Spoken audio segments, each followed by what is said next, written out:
partners and their clients. Requesting all participants to mute your lines first. Once again, a very warm welcome on behalf of Manasvi Group. Let us welcome Mr. Rakesh Taparia, Vice President and Head Equity Advisory, and Mr. Mehul Kothari, Vice President Technical Research. Thank you all participants for today's time to discuss on fundamental and technical guidance on different aspects of market by our experts. Opening speech by Mr. Rakesh Taparia, fundamental sharing by Mr. Siddharth Sidani, technical views by Mr. Mehul Kothari. Q&A session, and thereafter Q&A session, we will have small interactive guidance session by our Executive Director, Mr. Roop Bothra. It will be on new margin related change. We are requesting all participants to make this session more and more interactive by asking questions at the end of the session. Over to you, Rakesh sir. Good morning, friends. नमस्कार. काफी लोग जो request कर रहे हैं कि हिंदी में है, तो मेजॉरिटी ऑफ सेशन हिंदी में रहेगा. हम लोग जो हमारे साउथ के जो क्लाइंट्स और हमारे बिजनेस पार्टनर्स हैं, उनके लिए मेजर जो एक हर्डल होती है नंबर्स की, तो हम लोग कोशिश करेंगे कि नंबर्स जो हैं वो हम सब इंग्लिश में बोलेंगे, और कोई भी टेक्निकल टर्म जो होती है that we will use in English, so they will also not disappointed and they will get the normal things, they will understand.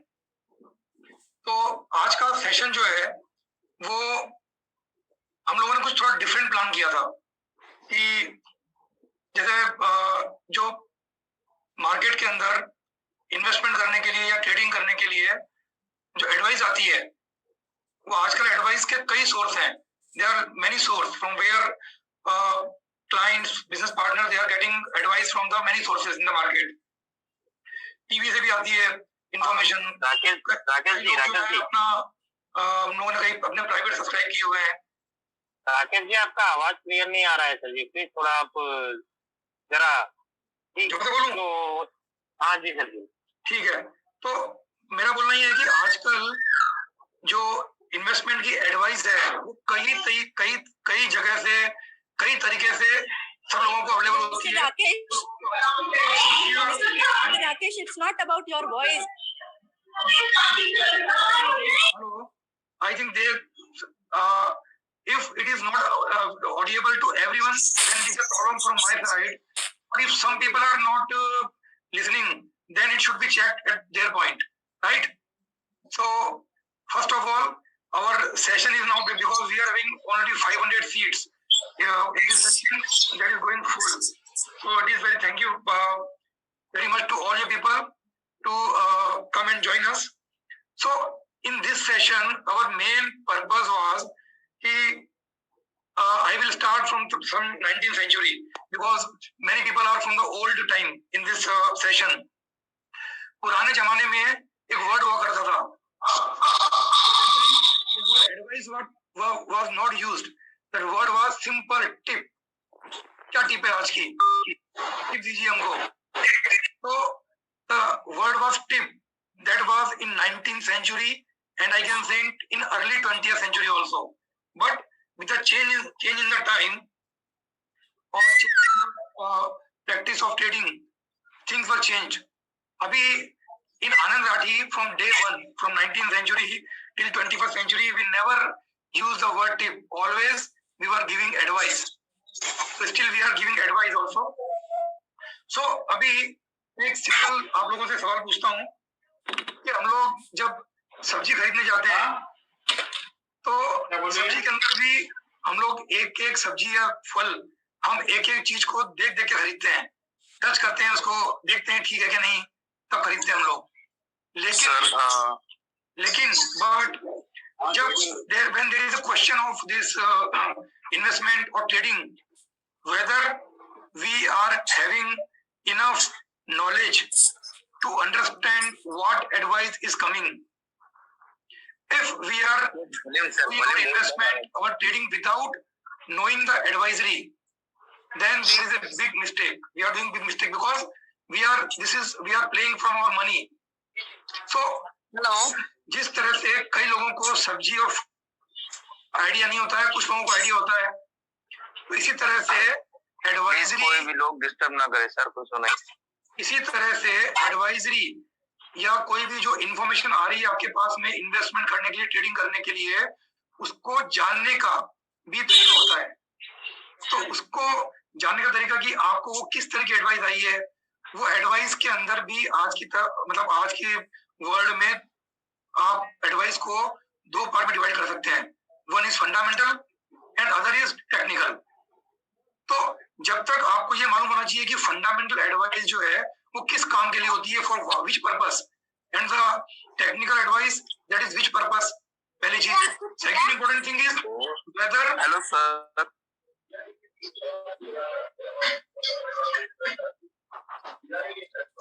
Sir सभी को म्यूट कर। हाँ सभी को म्यूट कर दीजिए, म्यूट कर दीजिए सभी को।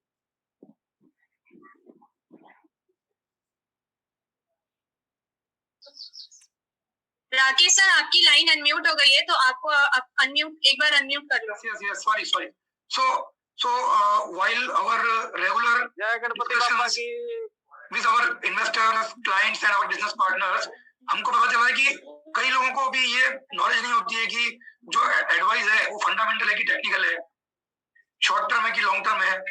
तो उसको जानने के लिए बहुत ही जरूरी है, जैसा मैंने बताया कि एक एग्जांपल और देता हूं मैं आप लोगों को। हम बोलते हैं कि हमारे शरीर में दर्द है, तो दर्द कहीं भी हो सकता है। आपको पेट दर्द है, आपको दांत का दर्द है, आपको सिर का दर्द है, या आपको पैर में दर्द है। तो हर दर्द की दवाई अलग होती है, मेडिसिन अलग होती है। इसी तरह से फंडामेंटल और टेक्निकल जो एडवाइस आती है उनका पर्पस भी अलग भी होता है, कॉमन भी होता है।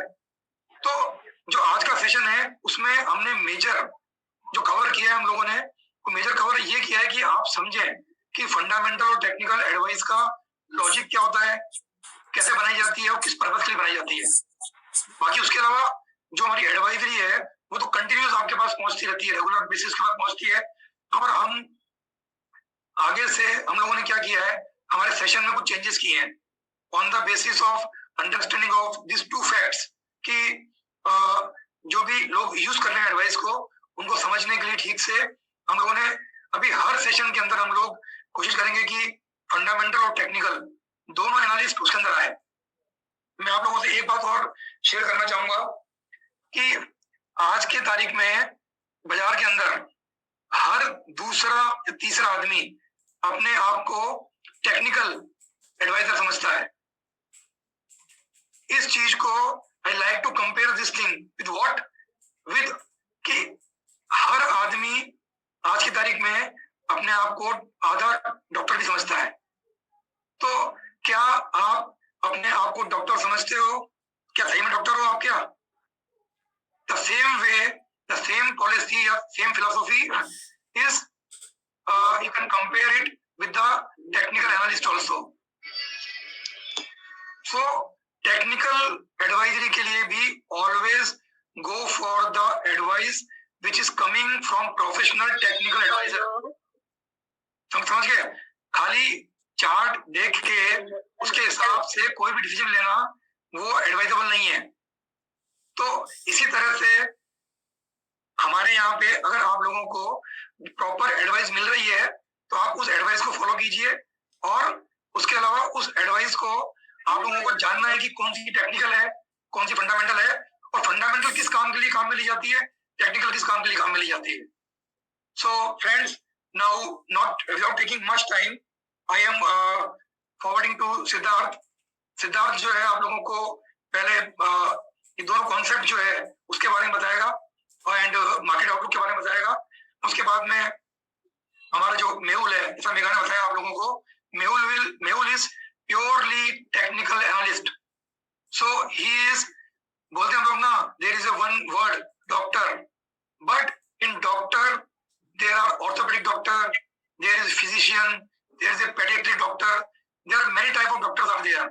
सो in our industry, in advisory, there are two doctors. One is fundamental, one is technical. So Mehul is from the technical side, right? So आज ये कवर करेंगे। उसके बाद हम लोगों को कई लोगों से एक रिक्वेस्ट आई थी कि जो कई नई चेंजेस जो हुए मार्जिन के अंदर पिछले टाइम में, उसके ऊपर हमारे जो डायरेक्टर हैं ईडी मिस्टर रूप बुधड़ा, वो ये दोनों सेशन खत्म होने के बाद में ही will come and take care of your queries. अगर आपका कोई गाइडेंस है, क्यूरीज है, तो वो लेंगे यहाँ पे आपका। Thank you very much. Siddharth, now to you. Good morning, everyone, and thank you everyone for coming on today's Zoom call, today's meeting on Market Outlook Duet. जी हाँ, डुएट है।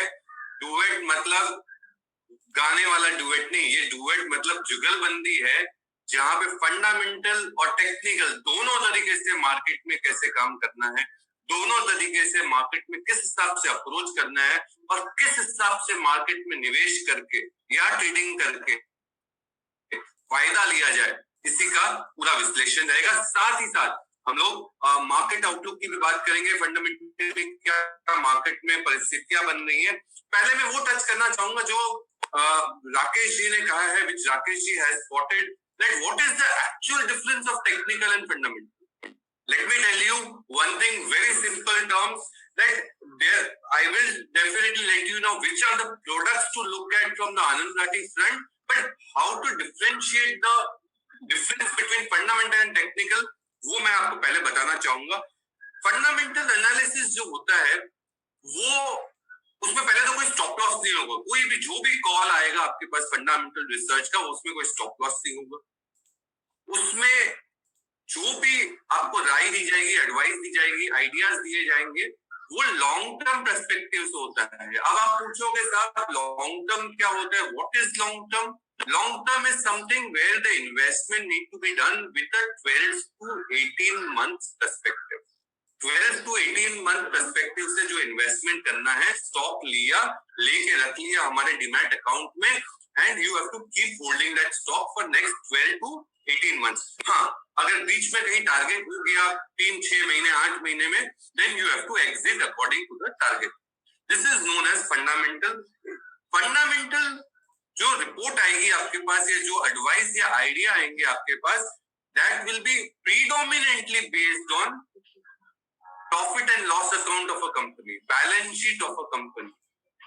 उसकी बैलेंस शीट पढ़ के समझ के फिर हम लोग उसमें विश्लेषण करते हैं और फिर आपको बताते हैं कि हाँ, ये कंपनी की बैलेंस शीट और मुनाफा ग्रोथ बहुत अच्छा होगा आने वाले समय में। इसीलिए उसको बोलते हैं फंडामेंटल रिसर्च, जिसमें कोई स्टॉप लॉस नहीं होता है, क्योंकि ये निवेश की राय है। आप पहले समझिए, फंडामेंटल मतलब निवेश, टेक्निकल मतलब ट्रेडिंग, जो आपको ट्रेड करते रहे। तो अगर कोई बोले ना कि ट्रेड करना है, तो आप समझ लीजिए कि टेक्निकल एनालिसिस की बात कर रहे हैं, टेक्निकल रिसर्च की बात कर रहे हैं। फंडामेंटल मतलब इन्वेस्टमेंट, निवेश, जो बैलेंस शीट, प्रोडक्ट्स, उसके प्रॉफिट एंड लॉस अकाउंट, वो सब देख के, स्टडी करके, मैनेजमेंट से बातचीत करके, सब कुछ समझ के फिर उनका एक विश्लेषण करते हैं, उसको बोलते हैं फंडामेंटल रिसर्च। और टेक्निकल रिसर्च में जो ब्रॉडली चार्ट पे डिपेंडेंट होता है, एक बार चार्ट होते हैं, चार्ट पे डिपेंडेंट होता है। एवरीडे कोई भी शेयर या स्टॉक के भाव ऊपर नीचे होते रहते हैं, उसका एक चार्ट बना होता है, और वो चार्ट के प्राइस मूवमेंट की स्टडी करके जो स्टॉक या आइडियाज निकलते हैं, उसको टेक्निकल रिसर्च कहते हैं। ध्यान रखें, एकदम इंपॉर्टेंट है। टेक्निकल रिसर्च मतलब जिसमें स्टॉप लॉस होता है और टारगेट भी होता है, किस भाव में आपको खरीदना है, at what price you need to buy, at what price you need to sell, that is target price, and at what price you have to stop your loss, that is stop loss. तो stop loss जो call में रहेंगे वो technical research के call है, कितने दिनों के लिए है, वो अलग अलग प्रोडक्ट होते हैं। हमारी अगर बात करें, जो आनंद राठी की बात करें, तो हम ओवरनाइट कॉल भी देते हैं। ओवरनाइट मतलब आज लिया कल बेचा, जिसमें स्टॉप लॉस भी होते हैं। ओवरनाइट को आपको जरूर ट्रैक करना है। आनंद राठी की तरफ से अगर कभी भी कहीं पे भी आपको ओवरनाइट पिक दिख गई, जो हमारे टेलीग्राम ऐप के थ्रू भी दिखेंगे आपको, जो आपको हो सकता है कि दूसरे सब माध्यम से भी मिलेंगे ऑन द टर्मिनल, तो टेलीग्राम ऐप या टर्मिनल पे जहां पे भी आपको मिलते हैं, वहां पे अगर स्टॉप लॉस होता है तो उसको आपको टेक्निकल रिसर्च समझ के उसके जो नंबर ऑफ डेज का ट्रेडिंग होता है उसके हिसाब से काम करना है। ओवरनाइट हो गया, पावर पिक हो गया। पावर पिक मतलब T+5, 5 दिनों के लिए जो शेयर आपको खरीद के रखना, आज लिया, आज से 5 दिनों तक आपको रखना है, एक टारगेट फॉलो करना है, एक स्टॉप लॉस फॉलो करना है, ये टेक्निकल रिसर्च। मोमेंटम कॉल्स भी हमारी टेक्निकल रिसर्च टीम लाती है, जो मेहुल और उसकी टीम पूरी वर्किंग करते हैं। टेक्निकल रिसर्च में मोमेंटम जो आज निकाला और जो स्टॉक भागने के लिए तैयार है, वर्ड इटसेल्फ बहुत सेल्फ एक्सप्लेनेटरी है आपके लिए। मोमेंटम मोमेंटम जैसे ही आपको दिखाई दे, छोड़िए मत, सीधा पकड़ लीजिए। Don't leave momentum calls because these calls are something which may fly very fast. Please follow stop loss and target and being repetitive. आपको स्टॉप लॉस और टारगेट को बिल्कुल बिल्कुल रिस्पेक्ट करना है और डिसिप्लिन के साथ काम करना है। टेक्निकल में डिसिप्लिन रखना और फंडामेंटल में डिसिप्लिन रखना बहुत जरूरी है।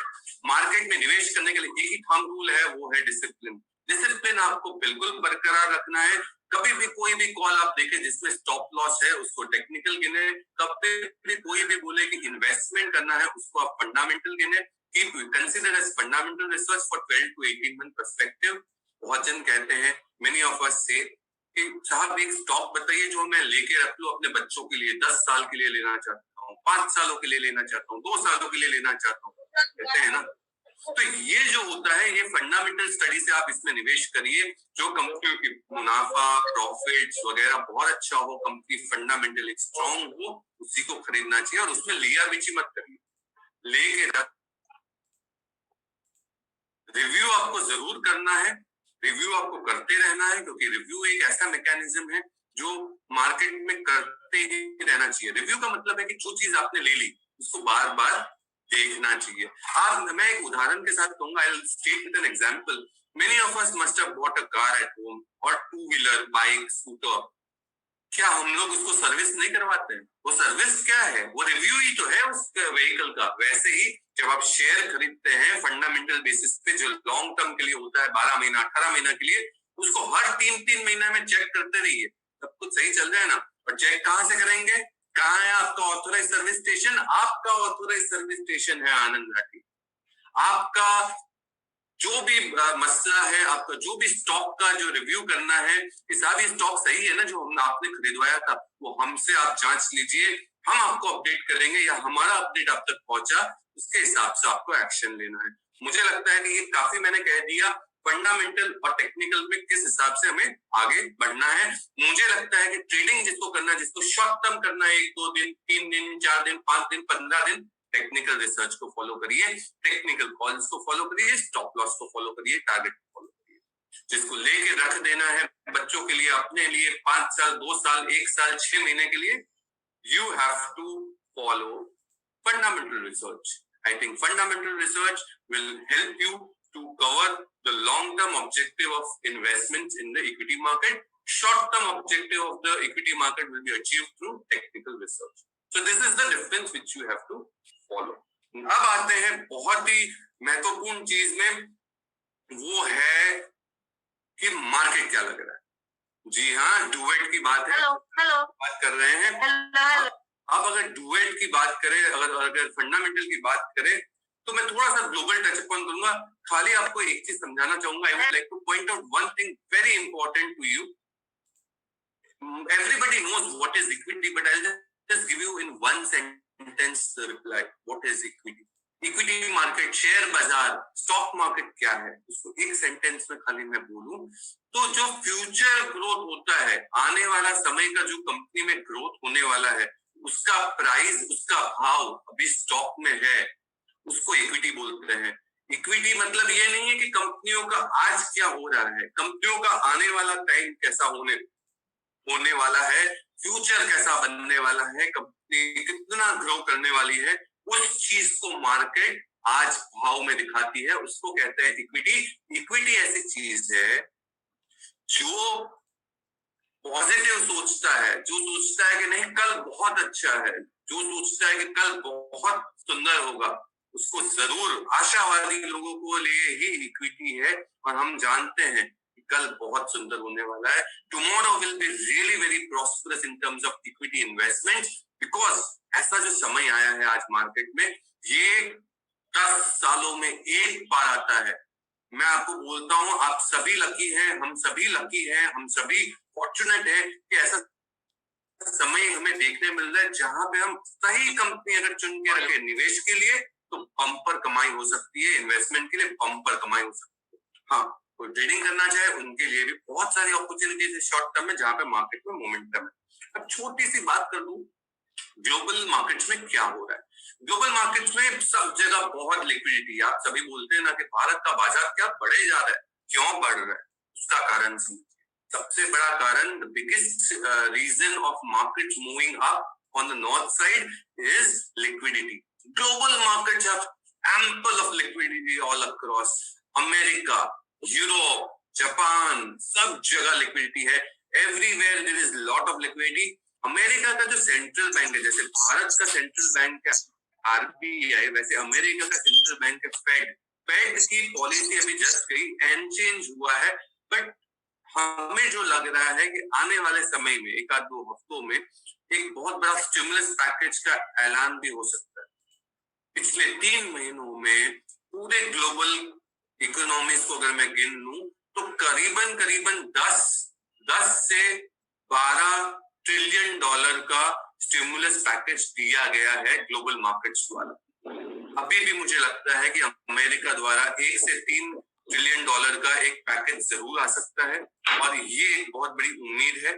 साथ ही साथ अगर आप देखें तो कुछ एक इंडिकेटर्स जो है ग्लोबल मार्केट्स के वो बहुत बेहतरीन है और भारत के भी इंडिकेटर्स बहुत अच्छे हैं।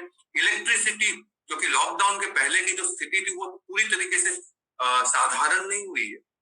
लॉकडाउन मार्च के पहले की जो परिस्थिति थी, whatever the situation before March, pre-March was there, everything is not normalized. Things are getting normalized now. अब सब कुछ साधारण होते जा रहा है। इलेक्ट्रिसिटी एंड फ्यूल कंजम्पशन में थोड़ा सा बढ़ोतरी देखने मिलती है।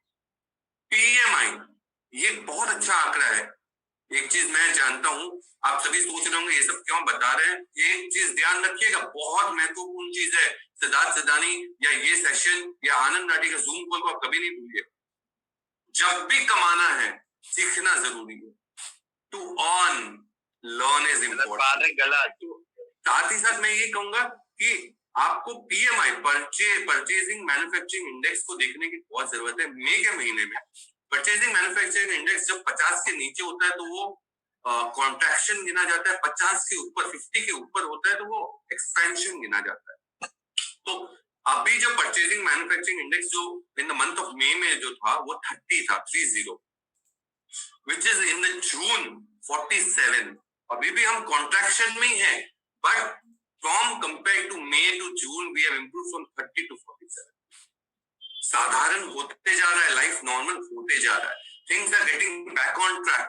साथ ही साथ if I talk about some of the data which just came yesterday, revenue deficit, fiscal deficit, वहां पे बहुत बड़ा एक चिंता का विषय है।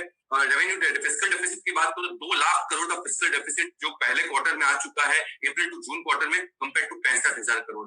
भारत सरकार जो बजट लाती है, इंडियन गवर्नमेंट जो यूनियन बजट लाती है, उसका 80% के करीब पूरा साल का फिस्कल डेफिसिट का जो बजटेड आंकड़ा था उसका वो एक क्वार्टर में हो गया है। हिट लगी है, ऐसा नहीं है हिट नहीं लगी। आप बोलते हो कि कहाँ हिट हुई है, हिट लगी है। नंबर्स दिखा रहे हैं बट साधारण होते जा रहे हैं। अब हम नॉर्मलाइज होते जा रहे हैं। साथ ही साथ अगर मैं देखूं ये महीने में, in this month, I mean to say in the month of July, आज तो 1 अगस्त है, in the month of July FII जो हम देखते हैं, foreign institutions, domestic institutions, foreign institutions की अगर बात करूं मैं साहब, फॉरेन इंस्टीट्यूशन से करीबन 2,500 करोड़ पैसे डाले हैं मार्केट में। डोमेस्टिक इंस्टीट्यूशन से 10,000 करोड़ पैसे निकाले हैं बाजार से। बट सबसे महत्वपूर्ण चीज, ये बाजार जो इतना भाग रहा है, ये बाजार जो ऊपर है, ये जो मार्केट सेंसेक्स निफ्टी इतना अच्छा जो कर रहा है, कारण क्या है? कारण आप है, कारण हमारे रिटेल निवेशक है। वो इतने कॉन्फिडेंस में आ गए हैं भारत की ग्रोथ को लेके या आने वाले समय के ग्रोथ को लेके, तो मुझे लगता है कि ये जरूर होने वाला है। और मुझे ये दर्शाता है, कभी भी एक चीज, जैसे मैंने थंब रूल आपको बताया मार्केट का कि इक्विटी मार्केट हमेशा फ्यूचर को डिस्काउंट करता है, वैसे ही और एक रूल बताता हूँ, ये बाजार में आज के लेवल पे 11,000 के ऊपर है, आज हम 11,200 के आसपास है आज हम। यहाँ पे कोई भी निवेश आपको करना हो, इन्वेस्टमेंट करना हो या ट्रेडिंग करना हो, पहले इन्वेस्टमेंट का बता दूं, कोई भी इन्वेस्टमेंट करना हो आपको तो आपको टुकड़ों में करना है। याद रखिएगा, ब्रेकअप, मुझे 1 लाख रुपए लगाने हैं कोई एक XYZ स्टॉक में, तो कैसे मुझे पैसे लगाने हैं? आज मुझे 50% लगाने हैं। स्टॉक अगर गिरा 5 से 10% तो फिर से 25% पैसे लगाने हैं, और अगर स्टॉक गिरा फिर से 5 to 10%, again you have to invest 25%। बाजार में, इक्विटी मार्केट में इस लेवल पे आपको अगर पैसा लगाना है, इन्वेस्टमेंट करना है, ट्रेडिंग करना है, प्लीज टुकड़ों में करिए। टेक्निकल में कैसे करेंगे आप ट्रेडिंग? ट्रेडिंग ऐसे करेंगे, अगर आपको 50,000 का कोई शेयर लेना है 50,000 रुपीज का, then I think you should buy it for only 25,000 now. Trade, but with lesser volume. Trade with lesser magnitude. बाजार में टुकड़ों में काम करना है, ये थंब रूल ले लीजिए। अभी के टाइम में मैं दावे के साथ कह सकता हूं, अगर आप टुकड़ों में, ब्रेकअप्स में खरीदेंगे stock, if you buy in breakups the stocks, you will not go wrong.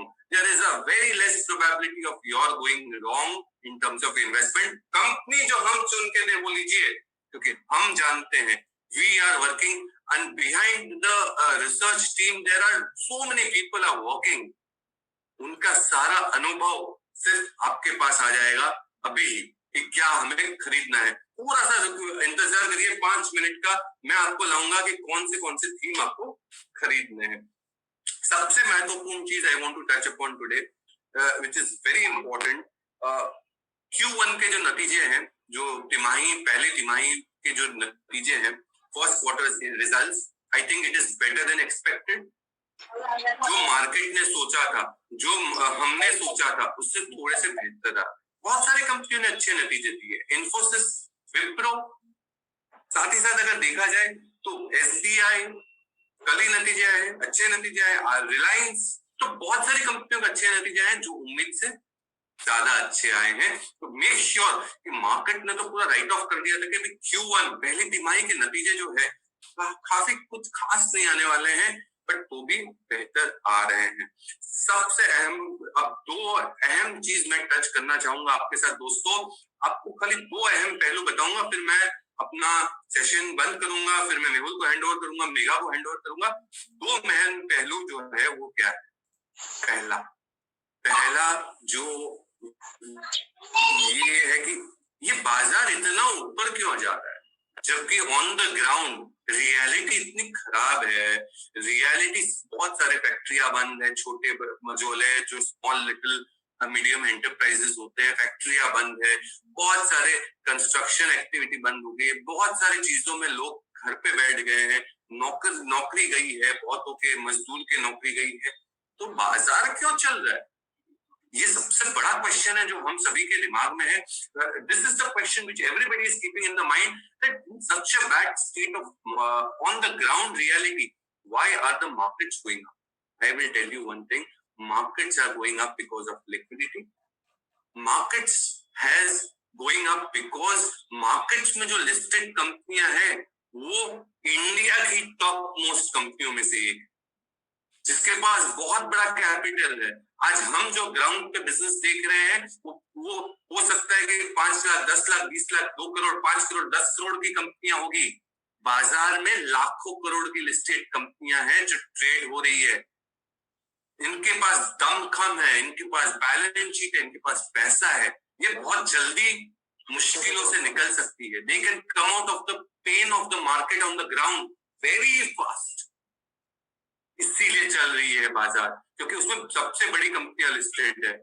इसीलिए अपने पास अगर कोई ऐसी बड़ी कंपनी ना हो खुद की, तो मार्केट में पार्टिसिपेट करना चाहिए, क्योंकि मार्केट ही है जो बड़ी कंपनियां जो टर्न अराउंड कर सकती है। एक एग्जांपल भी दूंगा लास्ट में, वेट करना पड़ेगा आपको खाली 5 मिनट। लास्ट में आपको बताऊंगा कि कौन सी वो कंपनी है। बट साथ ही साथ अगर मैं बोलूं कि बाजार चलने का और एक कारण क्या है कि हम सोचते हैं कि ग्राउंड रियलिटी मार्केट में दिखाए। अगर आज ग्राउंड में खराब है तो मार्केट भी उतना ही नीचे होना चाहिए। मैं आपको बता दूं, मार्केट का जो पूरा इक्वेशन है वो दो भागों में बांटा गया है। एक तो बैडली इंपैक्टेड सेक्टर्स है, जो बैडली इंपैक्टेड कंपनीज है ये कोविड के कारण, और एक जो लेस इंपैक्टेड कंपनियां हैं। हम आपको जो देते हैं वो लेस इंपैक्टेड कंपनियां हैं और वही दौड़ रही है, बैडली इंपैक्टेड कंपनियां नहीं दौड़ रही है। एक उदाहरण दूंगा आपको, बैडली इंपैक्टेड कंपनियां या सेक्टर्स जो है, जैसे कि एविएशन कंपनियां कहाँ चल रही है, एयरलाइन कंपनियां कहाँ चल रही है, टूरिज्म कंपनियां कहाँ चल रही है। जो लेस इंपैक्टेड सेक्टर है वही चल रहा है और वहां पे हम बहुत पॉजिटिव है। आप नोट करना चाहे तो नोट कर सकते हैं, आपके पास पेपर पेन होना चाहिए, नोट करिए। हम जो सेक्टर्स पे बहुत पॉजिटिव है, जो लेस इंपैक्टेड सेक्टर्स और कंपनियां हैं, वो है फार्मा सेक्टर। फार्मास्यूटिकल दवाई आप हम सभी खाते हैं, और आज के समय में, कोविड के समय में अनफॉर्चुनेटली बहुत से बीमार हुए हैं। फार्मा ही एकमात्र संजीवनी है जो आपको जगाए रखा है, भारत को और पूरे विश्व को। फार्मास्यूटिकल्स पे ध्यान दीजिए। दूसरा आईटी, आज हम और आप जुड़े क्यों हैं, ये इंफ्रास्ट्रक्चर ही तो है, ये इंफॉर्मेशन टेक्नोलॉजी का, आईटी पे ध्यान रखें। तीसरा एफएमसीजी, कंजम्पशन। साहब आपके घरों में, आप तो कहीं बाहर खाना खाने जाते नहीं, मैं बाहर खाना खाने नहीं, तो सब अपने घरों में बैठे हुए हैं, अपनी अपनी चीजों को यूज कर रहे हैं। एफएमसीजी का ग्रोथ बहुत अच्छा आ सकता है, जो घरेलू जो रोजमर्रा की चीजें हैं, बहुत काम की चीज है, एफएमसीजी पे ध्यान दीजिए। और चौथा वो है स्पेशलिटी केमिकल। आत्मनिर्भर की बात तो सब करते हैं, पर आत्मनिर्भर होने कहाँ वाला है वो किसी को नहीं पता। आत्मनिर्भर होने वाला है स्पेशलिटी केमिकल। मुझे लगता है कि स्पेशलिटी केमिकल पे आपको ध्यान देना चाहिए, क्योंकि चाइना बंद हो रहा है, चाइना की सप्लाई बंद हो रही है, भारत को इम्पैक्ट होगा। दूसरा पहलू जहां पे मैं अंत करने वाला था, पहला तो मैंने कह दिया, लेस इंपैक्टेड सेक्टर्स, इसीलिए मार्केट चल रही है और उसी पे आपको ध्यान देना है। दूसरे पहलू पे आपको क्या लेना है, आज के सबसे इम्पोर्टेंट सेशन जो आप सभी आए हैं हमसे जुड़ने, क्या ले क्या खरीदे साहब, वो बताइए। ये सब तो ठीक है, खरीदना क्या है जिससे हमें मुनाफा, वो लेके आया हूँ। तो थीम लेके आया हूँ। पहला, फार्मा में भी क्या, एपीआई। एपीआई मतलब एक्टिव फार्मास्यूटिकल इंग्रेडिएंट। फार्मा की जो दवाई बनती है, जो दवाई हम घर पे लेके आते हैं, वो दवाई के अंदर का जो मॉलिक्यूल होता है, जो पाउडर होता है, वो बनाने वाली कंपनियां एपीआई। पहली कंपनी होगी जो मैं आपको सलाह देना चाहूंगा, एडवाइस देना चाहूंगा, जैसे राकेश जी ने कहा, टिप नहीं है ये, एडवाइस है, ये निवेश की राय है, फंडामेंटल। जी हाँ, नोट कर लीजिएगा, फंडामेंटल निवेश की राय है। 12 महीने के पर्सपेक्टिव से आपको रखना है ये सारी कंपनियां जो मैं अभी आज बात करने वाला हूँ। उसके बाद मेहुल ट्रेडिंग वाली कंपनी आपको बताएगा, उसके लिए आपको ट्यून इन रहना पड़ेगा, लगे रहना पड़ेगा जूम के साथ हमारे साथ। पहली कंपनी है आरटी ड्रग्स, लिख लीजिए, आरटी ड्रग्स। आरटी ड्रग्स खरीदना है, 12 महीने के निवेश की राय है, 2000 का टारगेट है, अभी करीबन 1700 का भाव चल रहा है, 1700 is the price today, you have to buy with a target of 2000। Second company pharma की लेके आया हूं, थीम है ना। दूसरी कंपनी जो छोटी फार्मा कंपनी है पर बहुत दमदार है, हाइकल। हाइकल लिमिटेड को खरीदना है, ये भी फार्मा की एपीआई बनाती है। हाइकल लिमिटेड करीबन 4-5 हजार करोड़ का मार्केट कैप, ये कंपनी खरीद सकते हैं। अभी भाव चल रहा होगा करीबन 155, आपको खरीदना है with a target of 193, with a target of 193। तीसरी कंपनी एफडीसी, जिसका पुराना नाम हुआ करता था फेयर डील कॉर्पोरेशन, एफडीसी। अब आप सभी सोचते होंगे साहब एफडीसी करती क्या है, तो मैं आपको कनेक्ट कर दूं, मैं तार जोड़ देता हूँ, ये जो तार जुड़ा हुआ है ना वो जोड़ के देता हूँ।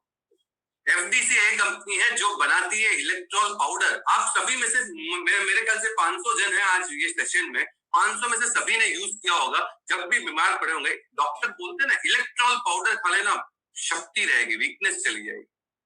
इलेक्ट्रॉल पाउडर बनाने वाली कंपनी एफडीसी, ये फार्मा एपीआई की कंपनी है, ओआरएस बनाती है, बेहतरीन कंपनी है, 300 रुपए के करीब, 290 के आसपास का भाव है आज।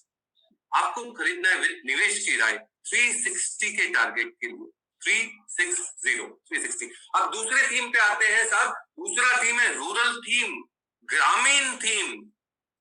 भारत को अगर ऊपर लाएगा तो वो ग्रामीण इलाका होगा, रूरल थीम होगा, अर्बन बाद में हो। पहले रूरल चलेगा। और रूरल में खरीदना क्या है? UPL, United phosphorus. जी हाँ, मैं अपने मीडिया में बहुत जगह कह चुका हूँ, अपने कहीं ना कहीं तो मुझे सुना होगा कहते हुए, बट फिर से दोहराता हूँ विद फुल कॉन्फिडेंस, यूपीएल इसको खरीदना है 540 के टारगेट के लिए। कल रिजल्ट आए थे, बेहतरीन रिजल्ट, 500 करोड़ का मुनाफा, 550 करोड़ का मुनाफा। और अगर मार्जिन की बात करूं, 19% का बिजनेस का मार्जिन 24% हो गया। सोचिए, यूपीएल खरीदना है। दूसरी कंपनी लाता हूं मैं आपके लिए रूरल के लिए, नोट करिएगा साहब, पीआई इंडस्ट्रीज। जी हाँ, PI Industries. PI Industries need to be bought with a target of 2060। हम ग्रामीण की जब बात करते हैं तो क्रॉप्स की बात कर रहे हैं, क्रॉप्स। जी हाँ, क्रॉप को प्रोटेक्ट कैसे करेंगे? क्रॉप प्रोटेक्शन की कंपनी पीआई इंडस्ट्रीज से करेंगे। इस पे निवेश करिए। बम्पर मॉनसून जिस हिसाब से अच्छे आए हैं, बम्पर खरीफ क्रॉप होने वाले हैं, रबी बम्पर होने वाला है, जरूर आपको ध्यान देना चाहिए। मॉनसून से जुड़ी हुई कंपनी पीआई इंडस्ट्रीज। तीसरी कंपनी और लास्ट जो आपके लिए लाया हूं, जिसका उदाहरण मैंने आपके लिए रखा था कि कैसे बड़ी कंपनियां जल्दी से अपना काम दमखम दिखाती है और टर्न अराउंड कर देती है। और वो कंपनी जो आप सभी जानते हैं, यूज भी करते हैं आप तो, और वो है टू व्हीलर से company hero MotoCorp. Hero Honda तो कभी सभी ने सुना होगा, अभी उसका नाम हीरो मोटोकॉर्प है। हीरो मोटोकॉर्प खरीदना चाहिए 2900 के टारगेट के लिए, 2900। हीरो मोटोकॉर्प इसीलिए बोल रहा हूं, आज कोविड के टाइम पे सोशल डिस्टेंसिंग सबसे ज्यादा जरूरी है। लोग पब्लिक ट्रांसपोर्ट नहीं यूज करना चाहते हैं। मैं बात कर रहा हूँ शहरों की, इंदौर हो गया, बॉम्बे हो गया, कलकत्ता हो गया, दिल्ली हो गया, बहुत बड़े बड़े शहर हो गए। डिस्टेंसिंग रखेंगे कैसे? लोग चाहते हैं किफायती टू व्हीलर मोटरसाइकिल खरीद ले और अच्छी भी हो, वैल्यू फॉर मनी हो। तो हीरो मोटोकॉर्प से अच्छा क्या हो सकता है? दमखम की बात करें तो ये ऐसी कंपनी है जो अप्रैल के महीने में 14,000 गाड़ियां बनाई थी मोटरसाइकिल। जुलाई के महीने में, जिसका आंकड़ा कल आने वाला है, जुलाई के महीने में 5 लाख मोटरसाइकिल का प्रोडक्शन हो सकता है। 14,000 से 5 लाख इन 3 मंथ्स। लॉकडाउन के बीच में पूरा टर्न अराउंड हो गया, 2019 के लेवल्स पे आ गया। यही तो फायदा है, दमखम है बड़ी कंपनियों का। बड़ी कंपनियों के साथ जुड़े रहे, बड़ा कमाई हो सकता है, बड़ा फायदा हो सकता है। ये आज जो भी कंपनियां मैंने आपसे डिस्कस की है, रूरल की या फिर फार्मा एपीआई, इसको आपको 12 मंथ पर्सपेक्टिव से खरीदना है। इसी के साथ मैं विराम लूंगा, आपके क्वेश्चंस का जवाब जरूर दूंगा, पर पहले टेक्निकल तो समझ लीजिए। ट्रेडिंग कैसे करना है, शॉर्ट टर्म में कैसे करना है, वो आपको समझने की जरूरत है। और वो बहुत बखूबी से हमारे टेक्निकल रिसर्च के एवीपी मेहुल बताएंगे आपको कि किस हिसाब से काम होगा इस पे। Over to Megha. Thank you, Siddharth. Thank you for such a wonderful session. We'll welcome Mr. Mehul Kotari, AVP Technical Analyst. So, Mr. Mehul, yes. Yes, ma'am. Megha, am I audible? Yes, you are audible, Mehul. Welcome.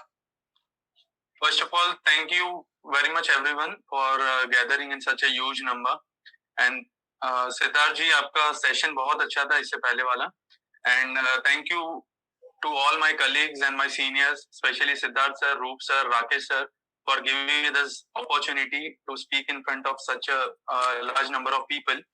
So without wasting any time, जैसा कि Siddharth sir ने कहा और सबसे पहले Rakesh sir ने कहा, technicals and fundamentals के बारे में उन्होंने पहले समझा, what is the basic difference between technicals and fundamentals. So I would like to add one most important point of what is technicals, then we can go ahead with the session. So technicals का main फंडा है, the basic motto of technicals is prices, discounts, everything. तो technicals में हमें ये सिखाया जाता है या हम ये सीखते हैं कि जो भी होना है मार्केट में, majority of the time prices उसको डिस्काउंट करते हैं. तो यही चीज समझाने के लिए एक छोटा सा एग्जांपल देता हूँ, जो लाइव एग्जांपल है, करंट एग्जांपल है. हम सभी ने देखा जब market was at all time high near to 12,400 levels, ठीक है, निफ्टी वाज एट 12,400 लेवल्स, तब से मार्केट में एक बड़ा शार्प फॉल हमें देखने मिला. सो वहां पर क्या हुआ, market started discounting everything related to COVID. किसी को नहीं पता था कि कोविड का इम्पैक्ट क्या होगा, सिर्फ इतना पता था कि WHO ने डिक्लेयर किया था कोविड को एक पैंडेमिक. तो इसका इम्पैक्ट अपने इकोनॉमी में क्या होगा, लॉकडाउन कैसे होगा, लॉकडाउन कब खुलेगा, व्हेन विल इकोनॉमी स्टार्ट, ये किसी को नहीं पता था। तो वहां पर एक पैनिक आ गया था and market started discounting everything, जो भी हो सकता था मार्केट ने डिस्काउंट करना शुरू कर दिया, वर्स्ट कम वर्स्ट सिनेरियोस को डिस्काउंट करना शुरू कर दिया। और हमने देखा Nifty started falling from 12,400 to the low of 7,511।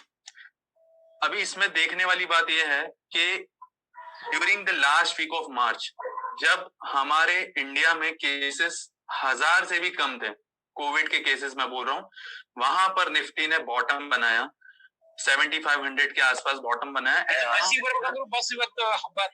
And now we are back to 11,000 and above levels. So यहाँ पर हुआ क्या था, जो वर्स्ट चीजें थी मार्केट ने पहले डिस्काउंट कर ली और इतना बड़ा शार्प फॉल आया। अब मार्केट फिर से किसी को भी पॉजिटिव चीज को डिस्काउंट कर रहा है और हमने इतनी बड़ी रैली या रिकवरी देखी। तो the basic thing about technical is the science behind study of this price movement. ये जो प्राइस मूवमेंट की स्टडी हम करते हैं वो एक साइंस है, एक विज्ञान है, उस एनालिसिस को हम बोलते हैं टेक्निकल एनालिसिस। सो अब यहाँ पर जैसा सिद्धार्थ सर ने बताया कि economy is going to revive, और एक बहुत अच्छी बात सिद्धार्थ सर ने कही कि टुमारो इज ऑलवेज ब्यूटीफुल। जैसा हम सभी जानते हैं आने वाला कल हमेशा आज से बेहतर ही होगा। अगर हम इक्विटी मार्केट्स की बात करें तो आज से 20 साल 30 साल पहले की बात करें तो वहां से मार्केट ऊपर ही आया and development is a nature, प्रकृति का एक नियम है, दैट इज डेवलपमेंट। तो यहाँ पर आगे डेवलपमेंट ही होगा। तो अल्टीमेटली आज से 10 साल बाद या 20 साल बाद अगर हम सोचे तो मार्केट जाना ऊपर है, मार्केट का अल्टीमेट डायरेक्शन हमेशा ऊपर होता है।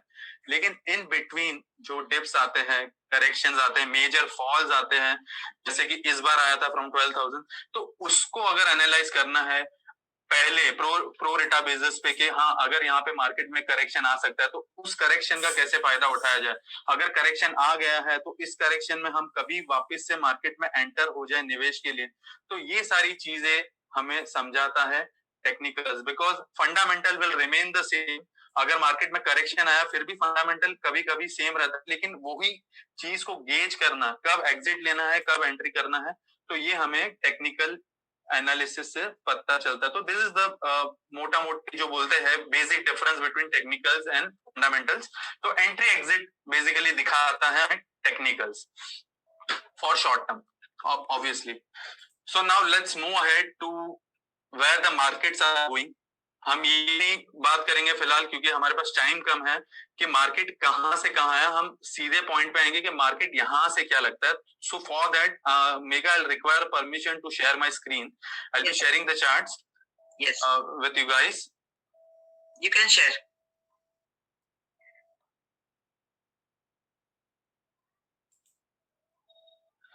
So this is the chart.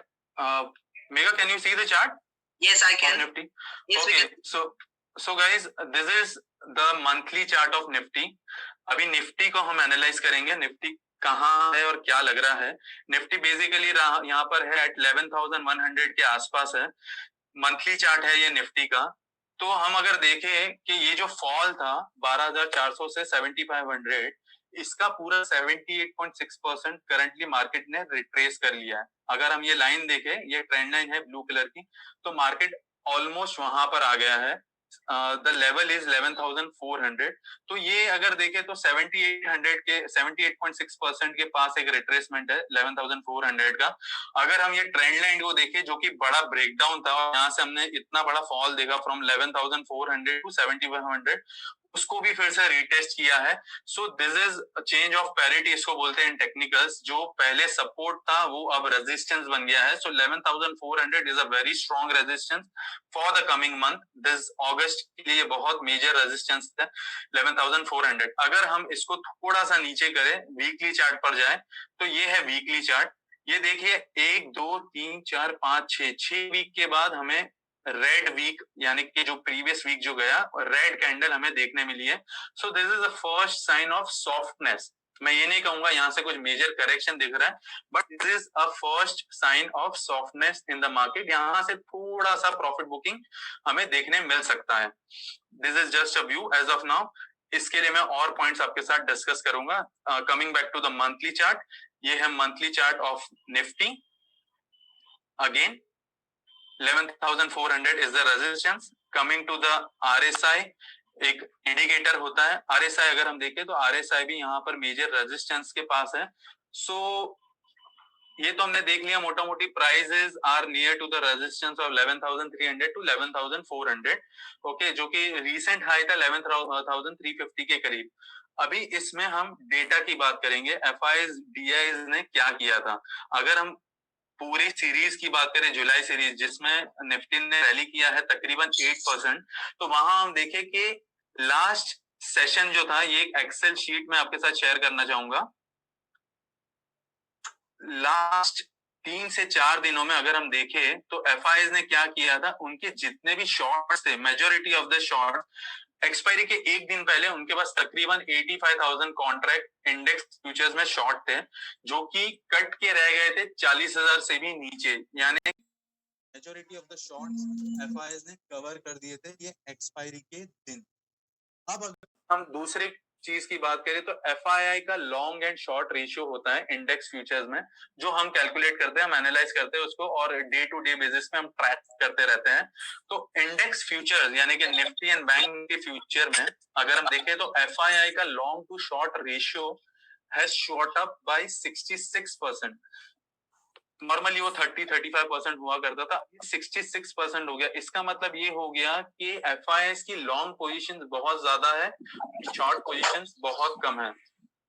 1 second, थोड़ा वॉइस थोड़ी जहाजी है. मेहुल, हाँ सर, अभी आ रही है? अभी आ रही है? हाँ, तेज बोलो. तो मैं ये कह रहा था कि FI की लॉन्ग पोजीशंस इंडेक्स फ्यूचर्स में बहुत ज्यादा है और शॉर्ट बहुत कम है. तो इसको हम दो तरीके से देख सकते हैं. जनरली अगर लॉन्ग पोजीशन ज्यादा है तो वहां पर एक अनवाइंडिंग आ सकती है, लॉन्ग पोजीशंस में प्रॉफिट बुकिंग के आसार हो सकते हैं. और दूसरी चीज, अगर शॉर्ट पोजीशंस बहुत कम है तो वो शॉर्ट पोजीशंस भी क्रिएट कर सकते हैं. मार्केट में अगर उनको करेक्शन लगता है तो वो शॉर्ट पोजीशंस जरूर क्रिएट करेंगे. और एक बात ध्यान देने वाली है, 66% of long to short ratio was last seen in May 2019. यानी कि मई 2019 में हमने 66% का लॉन्ग टू शॉर्ट रेशियो देखा था. इससे पहले जो मई अभी गया 2020, तभी 60-63% का लॉन्ग शॉर्ट रेशियो था. बट इतना ज्यादा 66% का तकरीबन एक साल पहले मई 2019 में था. वहां पर इंडेक्स ने एक छोटा सा करेक्शन देखा था 4-5% का, फ्रॉम 11,600 टू 11,200 लेवल्स के करीब का एक करेक्शन देखा था. तो ये पॉइंट हो गया FIs की पोजिशनिंग का इन इंडेक्स फ्यूचर्स. पहले हमने बात की टेक्निकल्स में निफ्टी कहां पर है, कहां अटका हुआ है. अभी ये FIs की पोजीशनिंग का बात हो गया. अभी हम बात करेंगे रिटेल क्लाइंट कहां पर है. अगर हम इंडेक्स फ्यूचर्स की बात करें तो मार्केट में ये बातें चल रही है और हमने देखने भी मिला है, ऑब्वियस सी बातें है कि ये तो रैली आई है अच्छा खासा, उसमें रिटेल पार्टिसिपेशन था in index futures. I am not talking about cash market. Cash market का डेटा नहीं है हमारे पास, बट इंडेक्स फ्यूचर्स में retail participants were long. But अगर हम उसको फिर से एनालाइज करें, ये एक्सपायरी के दिन हमने देखा, पिछली एक्सपायरी यानी कि मई जून की एक्सपायरी जो थी, उसके बाद जुलाई में तकरीबन 1.5 लाख कॉन्ट्रैक्ट्स के करीब इंडेक्स फ्यूचर्स लॉन्ग था, रिटेल पार्टिसिपेशन था, जो कि ये एक्सपायरी के बाद यानी कि एक महीने बाद रह चुका है तकरीबन 90,000. So almost 40% of their long positions, यानी रिटेल क्लाइंट ने 40% लॉन्ग पोजीशंस एग्जिट कर ली है. बिकॉज क्लियरली दिख रहा है निफ्टी काफी आगे बढ़ चुका है, बहुत ही ज्यादा रैली कर चुका है. तो now everyone want to be a bit cautious in the market. तो 40% of the index long positions have been exited by the retail client as per the NSE data. तो ये भी एक थोड़ी सी कॉशन वाली चीज है. नेक्स्ट पॉइंट मैं ये टच करना चाहूंगा. सिंस 11,300 एंड 400 मैंने कहा कि काफी मल्टीपल रेजिस्टेंस है, 78.6% का रिट्रेसमेंट है, एक ट्रेंड लाइन ब्रेकडाउन जो था वो वापस से रीटेस्ट किया है, प्लस मार्केट थोड़ा एग्जॉशन दिखा रहा है, एटलीस्ट स्टॉक स्पेसिफिक हो रहा है. निफ्टी में ना सही लेकिन बैंक निफ्टी में दिखा रहा है. सो यहाँ पर एक कॉशन मेंटेन करना चाहिए। ट्रेडर्स के लिए है ये बात, ट्रेडर्स को एक कॉशन मेंटेन करना चाहिए मार्केट में। एक छोटा सा डिप या प्रॉफिट बुकिंग आने वाले समय में हमें देखने मिल सकती है ऊपर के लेवल से। अभी तो फिलहाल निफ्टी में कोई भी डिप नहीं दिख रहा, बट ऊपर से एक करेक्शन छोटा सा आ सकता है। कमिंग टू द सपोर्ट्स, आप कहोगे कि रेजिस्टेंस की बात कर ली, अब सपोर्ट कहाँ है? तो सपोर्ट हम अगर देखें तो हम पिछले 3-4 दिनों से देख रहे हैं, तकरीबन उससे ज्यादा, कि मार्केट में निफ्टी जब भी डिप करता है, ये डेली चार्ट है निफ्टी का, जब भी डिप कर रहा है 11,100 के पास एक सपोर्ट आ जाता है। 11,100 के नीचे निफ्टी सस्टेन नहीं करता, ठीक है। 1 second, let me share my screen again. 11,100 के नीचे निफ्टी सस्टेन नहीं कर रहा। इस बार पहली बार ऐसा हुआ है फ्राइडे के सेशन में कि 11,100 के नीचे हल्का सा क्लोज दिया है, बट अगर समझो यहाँ पर 11,100 के नीचे फिर से और मूवमेंट भी आता है, सो 11,000 इज अ साइकोलॉजिकल सपोर्ट, जो एक सैकड़ा जिसको बोलते हैं, 11,000 का एक स्ट्रॉन्ग सपोर्ट है, which is a psychological one आने वाले समय के लिए। 11,000 टूटता है तो ये जो एक ग्रीन लाइन है जिसको हम 200 कितना मिनट का है?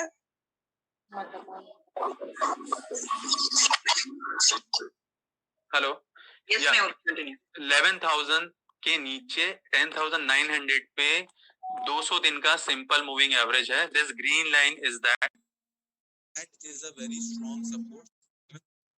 10,900 10,800 बिकॉज एक लाइन भी है, तो this will be a very strong support in the coming session in case of any kind of profit booking. So नीचे में यहाँ पर 11,800 और 11,900 का स्ट्रॉन्ग सपोर्ट है मार्केट में। बड़ी मंदी की बात हम कब कर सकते हैं? 4 to 5%। बड़ी मंदी यानी 4 to 5% एटलीस्ट की बात हम कब कर सकते हैं? जब इंडेक्स 10,800 के नीचे क्लोज होगा। तो अभी के लिए रेंज है 10,800 on the down side and 11,400 on the up side. ये 600 पॉइंट का जो रेंज है निफ्टी उसी में ऑसिलेट करता रहेगा, ये हमारा व्यू है। At the same time we have a cautious stance also कि ऊपर जब जाता है तो हमें पोजीशंस हमारी हल्की करनी है, खास करके हैवी वेट्स में। अगर हल्की ना हो, इन्वेस्टमेंट पोजीशंस है, तो वी हैव टू हेज। हम हमेशा एडवाइज करने के लिए सक्षम है कि किस हिसाब से आपको ये पोजीशंस हेज करनी है। आइदर कवर्ड कॉल करना है या कुछ और करना है, निफ्टी शॉर्ट करना है, आपके पोर्टफोलियो के हिसाब से will recommended, our advisory team will recommended. So ये एक हो गया caution stance on the market, और निफ्टी के लेवल्स की हमने बात कर ली। हम आते हैं दूसरे पॉइंट पे, पीसीआर। पीसीआर जो होता है पुट कॉल रेशियो, इससे 4 से 5 दिन पहले तक it was very heavy, it was around 1.8 1.9, जहां पे मार्केट थोड़ा ओवरबॉट लग रहा था। बट हमेशा पीसीआर इतना हाई होता है उसका मतलब ये नहीं होता कि प्राइस वाइज करेक्शन आता है। जनरली हमने देखा है प्राइस वाइज करेक्शन आता है मार्केट में, बट इस टाइम वाइज करेक्शन आया। ये जो आप देख रहे हैं कंसोलिडेशन, 1 2 3 4 5 6 7 8 दिन का जो कंसोलिडेशन आया है, this is known as time wise correction, not price wise correction. तो इस टाइम वाइज करेक्शन में क्या हो गया है? PCR is again shot down to 1.3। So PCR is comfortable level, ये एक डेरिवेटिव टर्म है, कंफर्टेबल लेवल है। तो यहाँ पे पीसीआर से रिलेटेड कोई भी चिंताजनक बात नहीं है। someone has stopped screen sharing, I guess, Megha. Yes, you can share the screen. Okay. Requesting participants, please don't write anything on the screen. And yeah, someone is scribbling. It's very disturbing. Yeah, you can share your screen. PCR is at normal level. Yes, IVs are at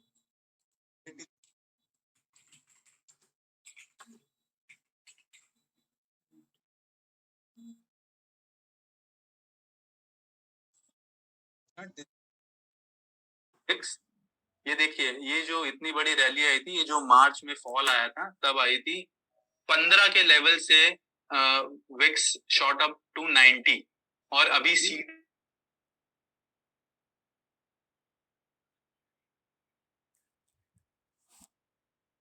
writing on the screen. Yes, yes. It's okay, we'll ignore them, sir. Please remove. It's very annoying. If they are not interested, we can remove them. Yes, sir. Sure. Mehul, you can continue your session. Yeah. Thank you. Already क्यों बंद नहीं कर देते? So this is the VIX weekly chart of India VIX. It indicates that volatility has come down. अभी यहाँ पर stable हो गया है, but it is trading at 24 level. 24 की volatility भी कभी-कभी बहुत ज्यादा होती है. और यहाँ पर तो ये जो white line आप लोग देख रहे हैं, this is 100 वीक का मूविंग एवरेज, 100 वीक का एवरेज है ये. तो विक्स यहाँ पर स्टेडी बैठा है 100 वीक के एवरेज पे. तो ये यहाँ से नीचे जाना थोड़ा उसके लिए मुश्किल है और यहाँ से ऊपर जाने के आसार काफी ज्यादा है. ब्रेकआउट आएगा 26 के ऊपर. तो अब आप कहेंगे कि ब्रेकआउट आएगा तब होगा क्या.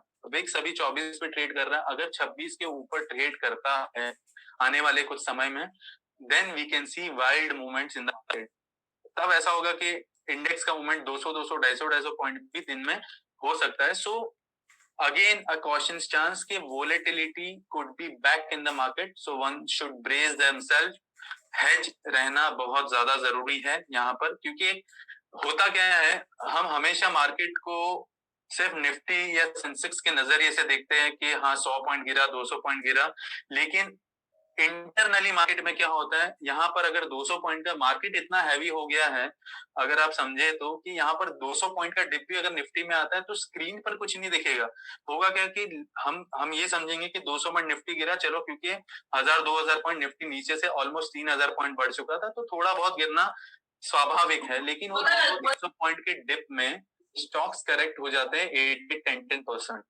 जो हाई बीटा स्टॉक्स होते हैं वो 8-10% भी करेक्ट हो जाते हैं, कभी कभी तो 15% भी करेक्ट हो जाते हैं. So it's very important to buy anything with a hedge, with a derivative hedge. अगर आप एफओ स्टॉक्स में कुछ भी काम कर रहे हैं, चाहे वो भले क्यों ना कैश मार्केट में हम बाइंग करें, लेकिन उसके साथ एक हेज, आइदर उसका पुट या कॉल राइट होना चाहिए, या फिर निफ्टी को साथ में हेज करें. So we the advisory team is always there, the research team is always there with you to hedge your portfolio, to hedge your trading positions. So ये हो गई निफ्टी की बात. We have a caution stance, although the trend is very positive, but we would advise traders to stay light. अब आते हैं the second major index, that is bank Nifty. Bank Nifty क्या लगता है? अगर बैंक निफ्टी की हम बात करें तो लास्ट 2-3 महीने में सबसे बड़ा अंडर परफॉर्मर रहा है बैंक निफ्टी, जिसका ऑलमोस्ट 35% वेटेज है निफ्टी में. And the entire rally is in this market is bank Nifty free. Banking free rally हमने देखने मिली है because of Reliance. They were the biggest drivers.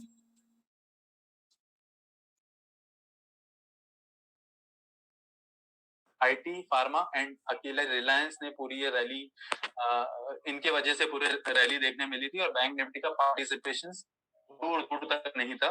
सो वो एक अंडर परफॉर्मर था और आने वाले दिनों में भी वो अंडर परफॉर्म कर सकता है. तो हम देखते हैं बैंक निफ्टी एक्चुअली में है कहाँ और आगे हो क्या सकता है बैंक निफ्टी में. सो बैंक निफ्टी,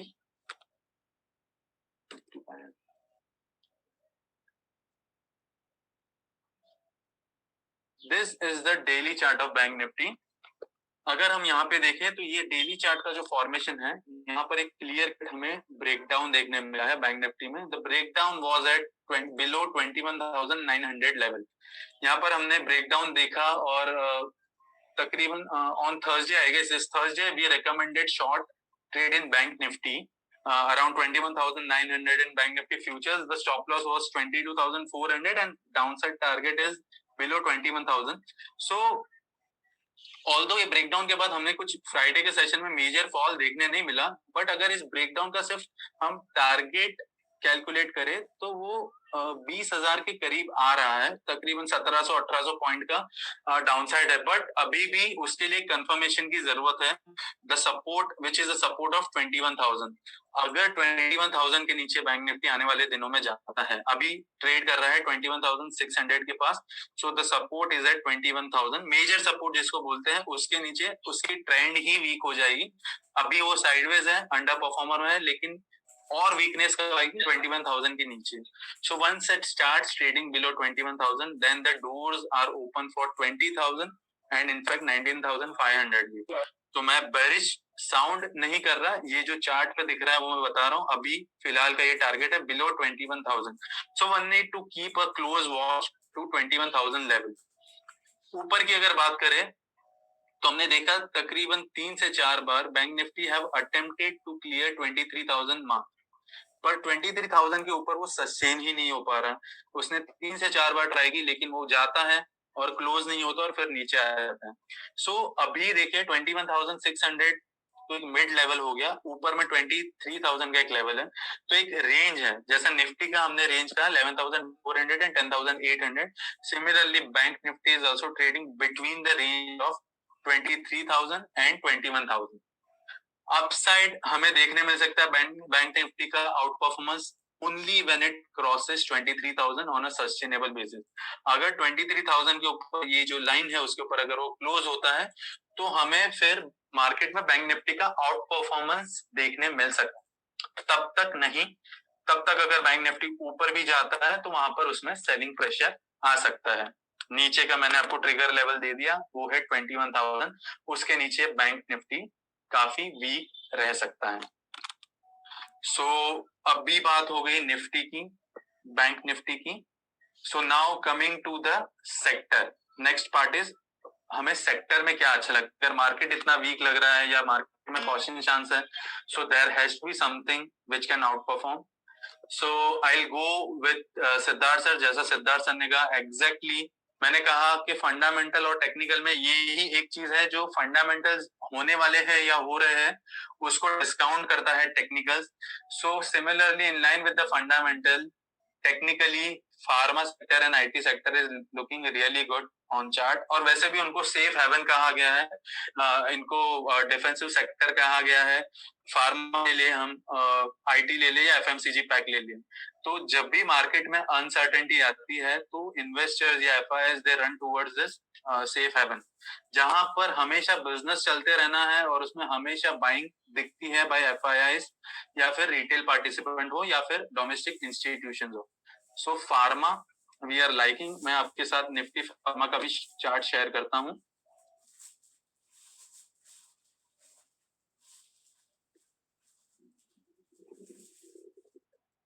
ये देखिए पिछले 4 दिनों की रैली है ये। अभी मैं मंथली चार्ट पे आ जाऊंगा। ये है monthly chart of Nifty pharma. ये हम देख रहे हैं 5 से 6 साल का कंसोलिडेशन था। अप्रैल मंथ में इसमें से ब्रेकआउट आया निफ्टी फार्मा इंडेक्स में, and then we saw this huge rally in index Nifty Pharma. तो फार्मा सेक्टर यहाँ से अभी भी अच्छा लग रहा है। This rally continue is likely to continue because उसने प्रीवियस स्विंग हाई भी निकाल दिए है। So it's trading near the highs of 2016 के हाई पर ट्रेड कर रहा है। हाँ, आने वाले दिनों में इसमें डिप जरूर देखने मिल सकती है, बट ट्रेंड बहुत ज्यादा स्ट्रॉन्ग हो गया है, क्योंकि एक मेजर रीजन है। अगर मैं ये ईयरली चार्ट शेयर करूं या क्वार्टरली चार्ट शेयर करूं तो ये बहुत ज्यादा पॉजिटिव हो गया है, बहुत ज्यादा पॉजिटिव हो गया निफ्टी फार्मा इंडेक्स। तो यहाँ पर अगर 10% की भी डिप हमें देखने मिल सकती है निफ्टी फार्मा इंडेक्स में अगर आती है, अनफॉर्चुनेटली अगर ऐसा कुछ होता है तो that will be the best bet to invest. So यहाँ पर फार्मा स्टॉक्स पर क्लियर ध्यान रखा जाए। कोई भी डिप पर फार्मा में हम निवेश कर सकते हैं या फिर ट्रेडिंग कॉल ले सकते हैं। सिमिलरली हमें निफ्टी आईटी सेक्टर भी बहुत ज्यादा अच्छा लगता है, उसका भी मैं चार्ट शेयर कर लूंगा आपके साथ। See this is Nifty IT, this is monthly chart of Nifty IT. It is trading at all time high. ये जो ब्रेकआउट आया था हमें जुलाई के मिड वीक ऑफ जुलाई में हमें देखने मिला था, तो उसका अगर हम मैं टारगेट कैलकुलेट भी करूं तो 20,000 के करीब का टारगेट आता है, and the index is trading just near 18,000 level. तो यहाँ से भी 10 to 15% का एज एन इंडेक्स में भी अपसाइड लग रहा है। तो आप सोचिए कि स्टॉक्स में कितनी तेजी आ सकती है।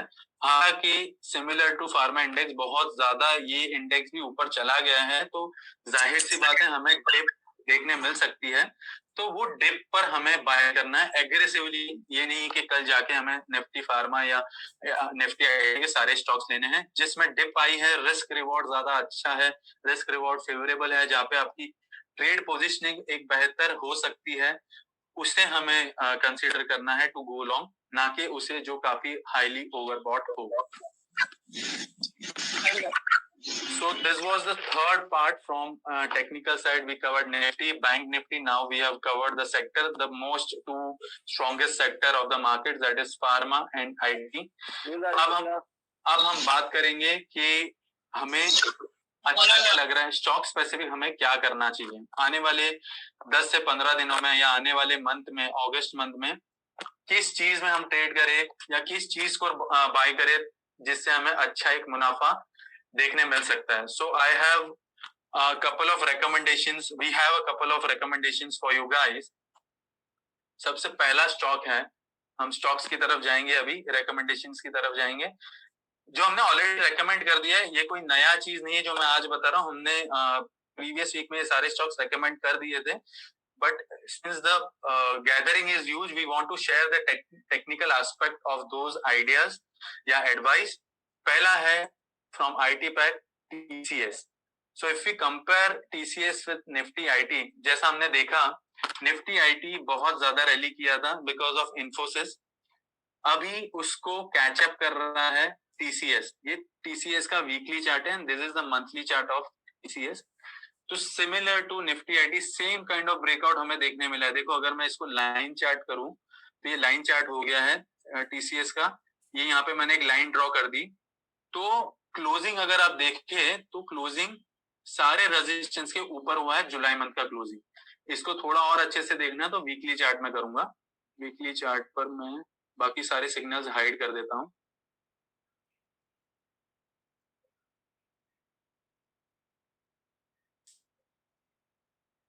ये हो गया weekly chart of TCS.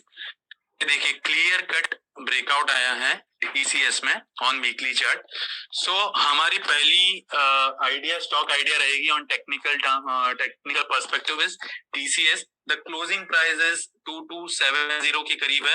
For the first time it is close about 2270 mark in past few years. अगर हम 2-3 साल की बात करें तो सबसे पहली बार एक तो ऑल टाइम हाई पे क्लोज हुआ है. 52 वीक्स हाई भी आप समझ लिए. तो जो स्टॉक अगर ऑल टाइम हाई पे होता है तो उसमें स्ट्रेंथ बहुत ज्यादा होती है. So TCS is one of the strongest candidate among IT stock. 2270 is the close. उसका स्टॉप लॉस रहेगा तकरीबन 22,000 के करीब. हालांकि हमने ये रेकमेंड किया था in our product call stock movers. उस पे हमने 2200 के पास हमने कवर किया था. अभी ट्रेड कर रहा है 2270 पर. सो एक डिप की राह देख सकते हैं traders. Near to 2200 one can again buy this stock. The stop loss will be 2000 and upside target is, first target is around 20. आवाज नहीं आ रही है. First target is around 2450 and another target is 2600. TCS का ये target है. तकरीबन यहाँ से 15 to 20% का अपसाइड हमें देखने मिलते हैं इन कमिंग 1 to 3 months. ठीक है, ये स्टॉक मूवर में हमने कवर किया है near to 2200 levels. So this was the first stock which we were talking about. एक बात करूंगा सन फार्मा. हेलो, यस, कोई क्वेरी है? नहीं sir, you can continue. Okay, so TCS हमने देखा. सर टीसीएस का स्टॉप लॉस क्या बताया आपने? 2000. Stop loss for TCS is 2000. Upside target could be 2450 to 2600. Time frame is 1 to 3 months. The next stock we would like to share is Aarti Industries. Siddharth sir ने बात की आरती drugs की. तकरीबन 2000 के ऊपर का उसका टारगेट है. हमें टेक्निकली आरती ड्रग्स के साथ साथ आरती इंडस्ट्रीज बहुत अच्छा लग रहा है. मैं बताऊंगा, उसके रीजंस भी बताऊंगा क्यों आरती इंडस्ट्रीज हमको बहुत ज्यादा अच्छा लग रहा है. This is the daily chart of Aarti industries. ये हमने एसटीटी में कवर किया था तकरीबन 950 के आसपास के लेवल पे. अभी ये ट्रेड हो रहा है 990 के पास. सो ये डेली चार्ट है आरती इंडस्ट्रीज का. और ये जो ग्रीन लाइन आपको दिख रही है, this is green and yellow line. This is 200 day average. Okay, green line is 200 day simple moving average. One sec. Okay. So देखिए यहाँ पर एक बार जब ये आया था जून में तो मूविंग एवरेज को टेस्ट कर फिर से ऊपर आया था. फिर से दूसरी बार ये यहाँ पर आया था, तभी हमने यहाँ पर 900 से 950 के पास हमने इसको ट्रैक करना शुरू किया और एक डेली में हमने ब्रेकआउट देखा और हमने इसको बाय रेकमेंड कर दिया था। सो इसमें रैली तो ऑलरेडी थोड़ी बहुत आ चुकी है 4-5% की हालांकि, बट इसमें अपसाइड पोटेंशियल बहुत ज्यादा है। So because of this 200 day moving average और यहाँ पे डबल बॉटम जैसा फॉर्मेशन है, इनफैक्ट मल्टीपल बॉटम्स हम इसको बोल सकते हैं, बहुत ही स्ट्रॉन्ग बेस है 900 के पास। ये देखिए एक बार यहाँ पर आया है, दूसरी बार यहाँ पर, तीसरी बार, चौथी बार। सो 900 के पास, 900 के पास इसमें हमेशा डिमांड देखने को मिली है ये स्टॉक में। सो ये जब भी यहाँ से आने वाले दिनों में नीचे हमें मिलता है तो इस स्टॉक को हम बाय कर सकते हैं। The stop loss for the stock will be below 900, that is 890, और इसका अपसाइड पोटेंशियल है 1100 से 1200 के करीब का। इसका ये हाई है 1200 के करीब, तो ये उसको रीटेस्ट कर सकता है, लेकिन हम थोड़ा कंजर्वेटिव टारगेट अगर ले तो एटलीस्ट 1100 तक तो हमें देखने इसमें मिल सकते हैं आने वाले कुछ वीक्स में, या फिर अगस्त मंथ में ही ये मूवमेंट आ सकती है, जिस हिसाब से प्राइस एक्शन हमें देखने को मिल रहा है। So Aarti Drugs is again a strongest counter. So please note it down, the trade setup of Aarti Industries. Stop loss is 890 and upside target is 1100 and then followed by 1200. अभी थर्ड स्टॉक हम जिसकी बात करेंगे वो है, this is a different all together sector. ये सिर्फ हम स्टॉक स्पेसिफिक ले रहे हैं, सेक्टर का इसमें कोई लेना देना नहीं, बिकॉज ऑटो सेक्टर से है, ये टायर सेक्टर से, इनफैक्ट ऑटो एंसिलरीज से है। बालकृष्णा इंडस्ट्रीज, ये देखिए बालकृष्णा इंडस्ट्रीज का चार्ट है। ये थर्ड सेक्टर हमने, थर्ड स्टॉक हमने कवर किया है आज की मीटिंग के लिए। बालकृष्णा इंडस्ट्रीज ने रिसेंटली यानी कि कल के सेशन में ऑल टाइम हाई बनाया है, विच वाज ऑलमोस्ट 1327 के पास का 52 weeks high, sorry not all time high, 52 weeks high बनाया है। इसमें क्या हो रहा है, ये स्टॉक टायर स्टॉक्स में सबसे ज्यादा आउट परफॉर्मर रहा है। ये देखिए इतने बड़े डिप के बाद इसका जो राइज आया है, सिमिलर टू रिलायंस के नक्शे कदम पर ये चल रहा है, और ये हाई, प्रीवियस हाई निकालना बहुत बड़ी स्ट्रेंथ की बात होती है।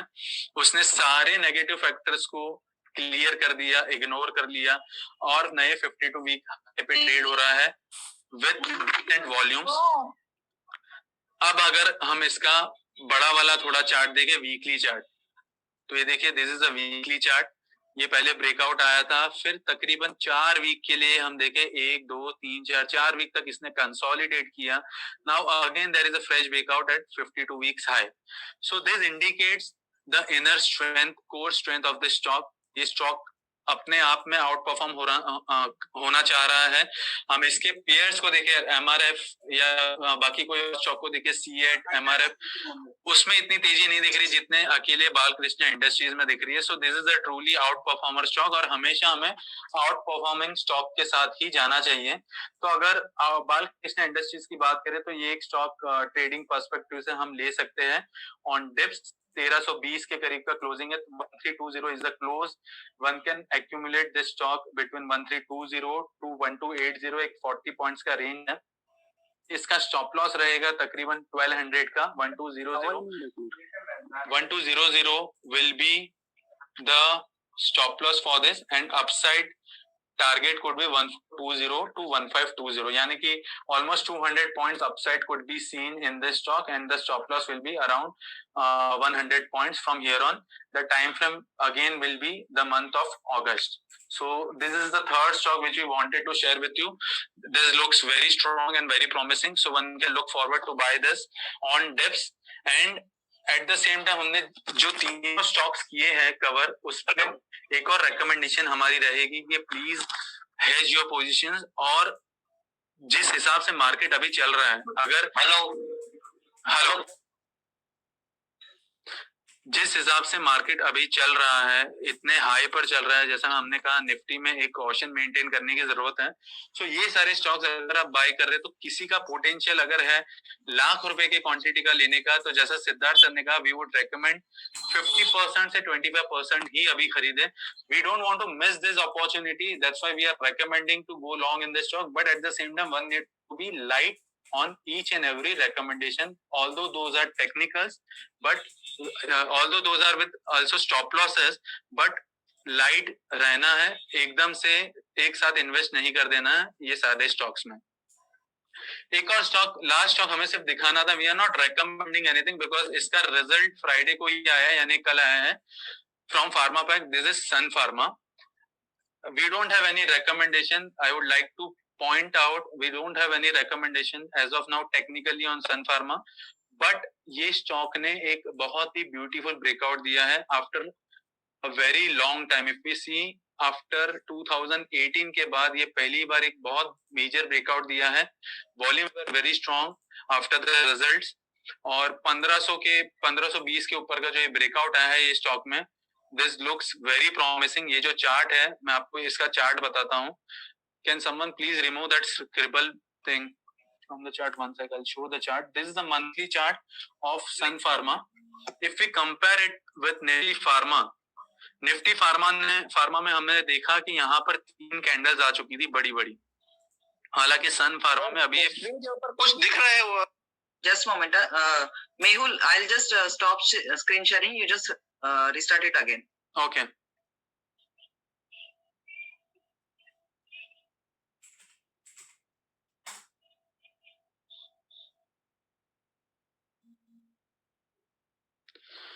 So now we have the monthly chart of Sun Pharma.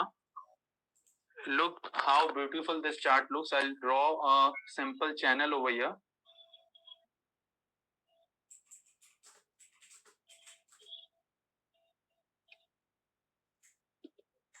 ये देखिए एक फॉलिंग चैनल में ये ट्रेड कर रहा था तकरीबन 5 साल से ये चार्ट, और पहली बार इसमें ये ब्रेकआउट आया है. After 5 years this falling channel का ब्रेकआउट आया है. एक सेकंड के लिए हम निफ्टी फार्मा का भी चार्ट देख लेते हैं. Nifty Pharma, this was Nifty Pharma, and in regards with regards to Sun Pharma is here and Nifty Pharma is here. अब फिर से हम सन फार्मा देख लेते हैं एक बार. ये देखिए सन फार्मा में फर्स्ट टाइम ये ब्रेकआउट आया है. तो टेक्निकली जब तक ये काउंटर 450 ब्रेक नहीं करता, currently it's trading very far from there. I would repeat myself. Closing is 530. 450 is very far from there. 80 points का difference है. 450 is the support. तो यहाँ पर जंप नहीं करना है हमें. यहाँ इन्वेस्ट करने के लिए तुरंत का तुरंत नहीं करना है, but one can look forward to investing in this stock because this stock looks very promising for 700 to 750 odd levels. So आने वाले दिनों में, this is not again a recommendation, this is a clear cut advice. I would repeat myself because we don't have any recommendation, but this stock really looks good and that's why we are covering it over here. एक बहुत ही बेहतरीन breakout हमें देखने मिला है, and this could be an out performer in the coming few months. So Sun Pharma में please ध्यान दीजिए और अपने एडवाइजर से एक बार इसकी सलाह लीजिए कि इसमें क्या किस हिसाब से हमें ट्रेडिंग पोजीशन या निवेश करना चाहिए. So Sun Pharma, so we have covered 4 stocks, that is TCS, Aarti Industries, Balkrishna Industries, and this Sun Pharma was just an advice. And we have covered the sectors like Nifty Pharma, Nifty IT, and we have touched up few points on Nifty 50 and Bank Nifty. So with this, I'll end my technical part. Hope so that was informative to you guys, and I'll hand it over to Megha. Thank you everyone. Megha 2 minute में बोलना चाहूंगा. Yes. Friends, एक छोटा सा I like to share one very small example. जैसे मैंने शुरू में बोला था कि हर फैमिली के अंदर या हर आदमी अपने आप को डॉक्टर समझता है, लेकिन हम डॉक्टर होते नहीं है. आप लोगों ने कई ऐड देखे होंगे, उस ऐड के अंदर कई होते हैं स्टंट करके लोग. स्टंट में क्या लिखा रहता है कि आप लोगों को ऐसा नहीं करना चाहिए. स्टंट में लिखा रहता है क्लियर कट ये चीज. तो ऐसे ही ये जो हम कई बार किसी डॉक्टर के पास जाते हैं तो कई डॉक्टर होते हैं वो पूरा चेकअप करते हैं, आपका ब्लड प्रेशर चेक करेंगे, आपका नब्ज देखेंगे, सब चीज देखेंगे. कई डॉक्टर जो होते हैं खाली आपको देख के दवाई दे देते हैं. तो ये जो आर्ट है, चाहे वो टेक्निकल हो, फंडामेंटल से बहुत डिफरेंट है. Technical analysis is also art. इस आर्ट के अंदर, इसके अंदर क्वालिफिकेशन के साथ साथ जो एनालिस्ट है उसका एक्सपीरियंस भी काउंट करता है. तो हमारे यहाँ पे कई, मैंने जैसा पहले बोला था, हर दूसरा या तीसरा आदमी चार्ट पढ़ना जानता है, सोचता है कि मैं चार्ट पढ़ लूंगा। तो इसमें भी सेम लॉजिक लागू होता है कि जिस तरीके से कोई डॉक्टर, कई डॉक्टर खाली आपकी शक्ल देख के आपको इलाज मेडिसिन देते हैं। आपका फैमिली डॉक्टर होगा, अभी कोरोना के टाइम पे आपसे फोन पे पूछेगा कि क्या बीमारी है, आपको क्या है, आपको मेडिसिन कर देगा और मेडिसिन लगेगी आपको। तो इसलिए जब आपके पास में एक्सपर्ट लोग हैं, और एक्चुअली हर एक्सपर्ट आदमी का तरीका अलग होता है दिखाने का, बताने का। तो कई टेक्निकल लोग जो होते हैं वो बिना ये जो टेक्निकल ग्राफ है वो दिखाए बिना भी बोलते हैं, लेकिन मेहुल ने जो आपसे शेयर किया है कि वो ग्राफ जो है, तो ग्राफ, सेम ग्राफ कई लोगों को दिख सकते हैं, लेकिन उसकी स्टडी करना और उसका पॉइंट टू पॉइंट स्टडी करना, उसके अंदर एक्सपीरियंस और क्वालिफिकेशन भी बहुत जरूरी है। तो इसीलिए मैं कहना चाहूंगा कि जब हमारे पास में ऐसे लोग हैं तो आप उनकी एडवाइस का सहारा लीजिए, उनकी एडवाइस लीजिए उनसे आप, न कि जैसे मूवीज में होता है स्टंट खुद करते हैं लोग बाग, सॉरी स्टंट के एड के अंदर लिखा रहता है कि आप ट्राई मत कीजिए। तो हमारे यहाँ भी इसमें भी ऐसा ही है, पैसा बहुत इंपॉर्टेंट चीज है, हार्ड मनी है आपकी कमाई हुई, तो उसको इन एक्सपर्ट एडवाइजर्स के साथ में आप काम में लीजिए उसको। Next. Thank you, Mehul. Thank you for sharing your today's knowledge. So we are moving towards next session of Q&A. We will ask if any participants have any question, please raise your hands. We will take name and then you can ask your question to Mehul or to Siddharth. But please raise your hand and please mute your lines. Don't